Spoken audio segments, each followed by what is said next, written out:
After more than 400 years of being hunted to the brink of extinction for hat making, these small beavers are now doing what humans have failed to accomplish for centuries: reviving dead rivers, restoring scorched riparian forests, and healing cracked plains.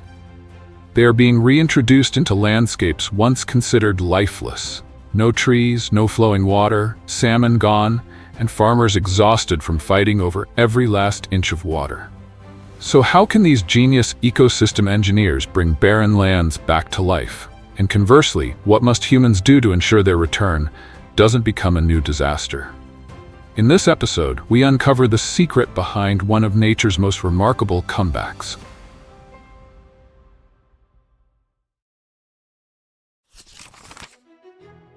In the Pacific Northwest, ecosystems entered a collapse unlike anything seen before.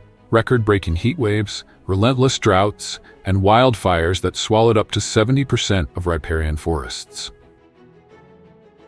Summer water temperatures rose past survival thresholds, killing salmon eggs and blocking adult migrations entirely. But this crisis is not limited to Washington. Nationwide, the U.S. now ranks among the countries with the fastest declining river systems in the world. The clearest example is the Mississippi, the artery that supports 40% of the nation's landmass. Centuries of damming rivers, building levees, and carving channels have distorted natural flows so severely that every summer, a massive dead zone forms off the Gulf of Mexico. There, nitrate and phosphorus from agriculture and industry reach levels 3 to 5 times higher than safety limits, creating a suffocating low-oxygen water mass spanning thousands to over 20,000 square kilometers, a place where almost nothing can survive. This decline comes with staggering losses. The upper Mississippi alone has lost nearly half of its historic floodplain forests since the 1800s, erasing what was once one of America's richest biodiversity hotspots. In that context, Washington fell into a familiar death spiral. Forests burn, forests vanish, soils erode, mudslides follow, water turns toxic, salmon die, and eventually even the land itself collapses. And as if that weren't enough, during the dry season, up to 70% of the Yakama River's flow becomes recycled wastewater loaded with nitrate, phosphate, and pesticides, transforming the river into a boiling cauldron of toxic algae under the summer sun. Imagine being challenged to survive a single day here. How long do you think you'd last before giving up? Faced with a landscape sinking deeper into despair, humans had no choice but to search for solutions more powerful than anything they had tried before. Building a reservoir, a massive structure meant to capture disappearing water, sounds promising until you look at the price: $500,000 to $2 million for a single basin, in exchange for carving open entire landscapes and disrupting the ecosystems that depend on them. The second solution: diverting water from major rivers. Bold on paper, impossible in reality. Most projects are halted instantly by layers of regulations, and every meter of pipe must survive environmental reviews as grueling as an asylum application from Mexico to the United States. And when large-scale engineering began to falter, humans tried to imitate nature by constructing artificial beaver dams in Utah and Oregon. But a 2017 University of Idaho study revealed an uncomfortable truth. Just a few heavy rainstorms can knock these fragile structures apart. They demand constant repairs and still can't replicate the complex ecological functions of real beavers. Then came a bold idea, one that sounded almost ridiculous at first. Let the beavers do the job they've perfected over millions of years. But the surprising part? Farmers and ecologists alike agreed almost instantly. Why? Because the truth is simple. Long before Methau and Yakima dried out, these valleys once held nearly 40,000 beaver dams, operating non-stop and at zero cost, creating a water network no modern project could ever replace. People weren't worshipping beavers, they were simply confronted with history and forced to admit that nature had solved this problem far better than we ever did. To understand the real power of beavers, start with what their dams actually are. Each one isn't merely a wooden barrier across a stream. It's a natural water storage station, slowing the current, trapping sediment, cooling the flow, and expanding nutrient-rich wetlands. When beavers were hunted to near extinction, this entire network of biological pump stations vanished, and rivers dried out as if someone had unplugged the whole system. But beavers weren't always rare. Go back to the 16th century, when waves of European trappers swept across North America, driven by an insatiable demand for pelts and castoreum. Then came one of the most baffling fashion trends humans ever created: the beaver fur hat. It didn't take long for a collapse. A population once estimated at over 400 million plummeted to just 10 to 15 million, a decline of more than 95% in only a few centuries. The ecological fallout was predictable. One mistake triggered a cascade of bigger ones. Believing engineering could replace nature, we straightened winding streams, poured concrete into riverbeds, and forced water to flow as fast as possible. In winter, this produced flash floods. In summer, the same rivers turned into dry basins. And the lesson couldn't be clearer. No human-built structure can compete with a system beavers have been refining for millions of years. So in 2008, one of the boldest and most effective ecological restoration projects in the United States began: the Methau Beaver Project.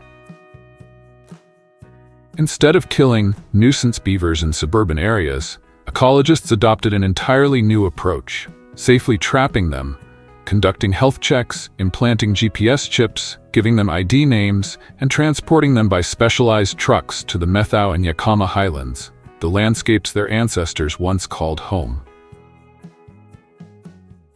But moving beavers has never been simple.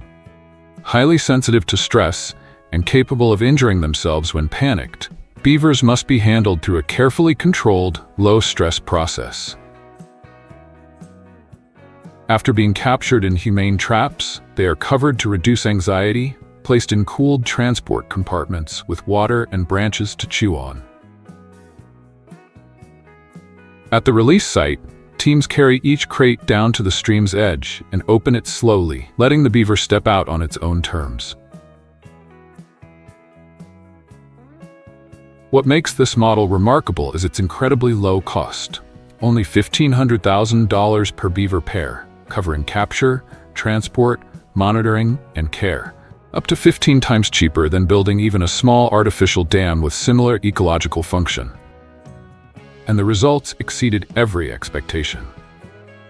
By 2020, the Methau Basin alone had reintroduced over 300 beavers across more than 60 sites, achieving an adaptation success rate of up to 70%, an impressive figure for a species known for its strong territorial behavior.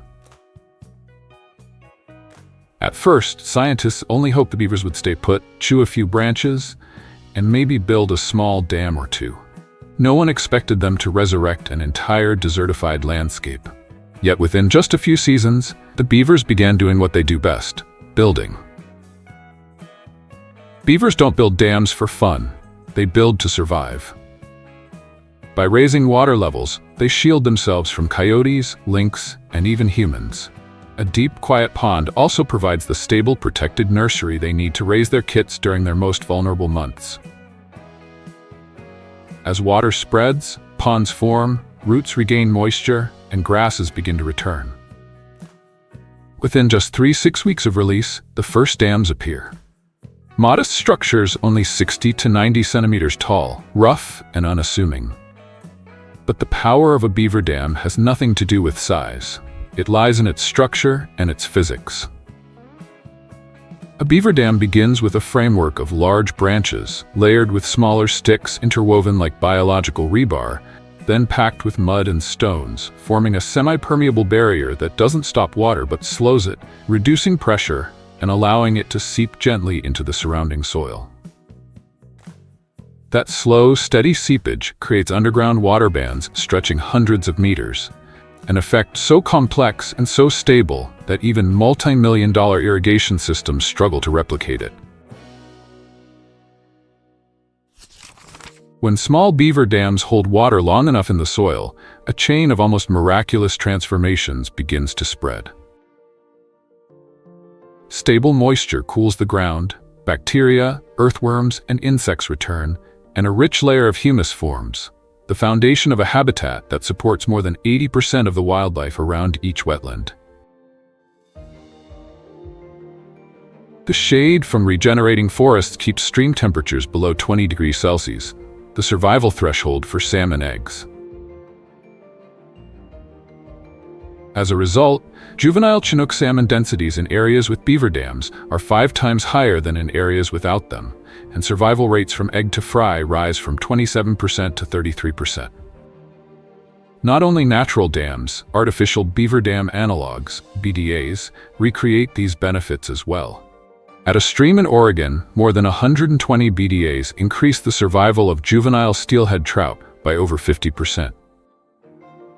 All of this comes from the engineering of a single species, the quiet, tireless beaver, at nearly zero cost. A report from Okanogan County shows that artificial restoration is 40 times more expensive than letting beavers do the work, while a single stable beaver dam after 3 years can save farmers $3,000 to $7,000 each dry season.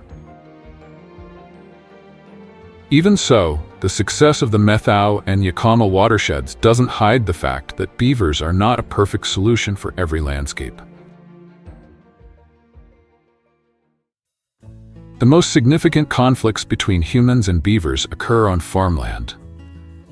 With their instinct to cut trees and build dams, beavers make no distinction between wild vegetation and fruit trees, an expensive problem, especially when the species still numbers in the millions worldwide. The consequences don't end there. When a dam is built in the wrong place, it can flood agricultural land, block irrigation flows, damage canals, drainage pipes, or even rural roads. During heavy rainfall, a failed beaver dam can release a sudden surge of water, causing localized flooding, particularly dangerous in communities located along creeks. For these reasons, simply releasing beavers and letting them figure it out is completely unrealistic. Urbanized areas, lacking woody vegetation or year-round flowing streams, simply cannot support a stable beaver population. Legal and social barriers add another layer of difficulty. As many as 40 U.S. states lack clear beaver protection policies, meaning reintroduction programs depend entirely on local regulations and community support. Without coordination, conflicts between ecological goals and economic interests can escalate quickly.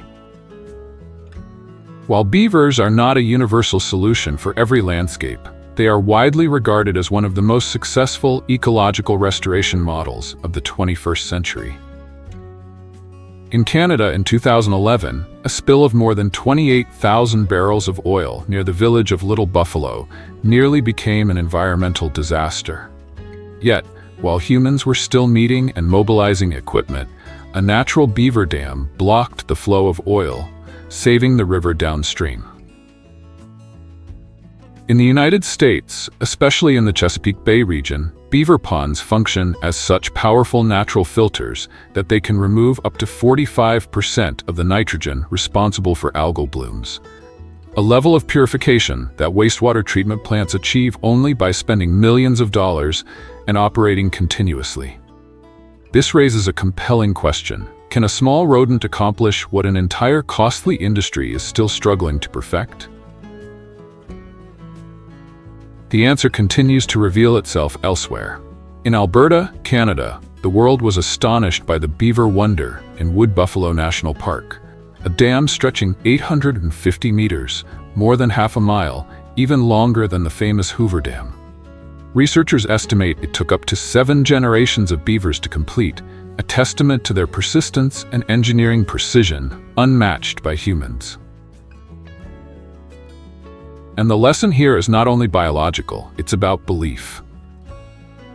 In a world where we are told that every solution must come from a high-tech laboratory, a billion-dollar project, or an endless stream of data, the story of the beaver reminds us that nature does not need to be reinvented.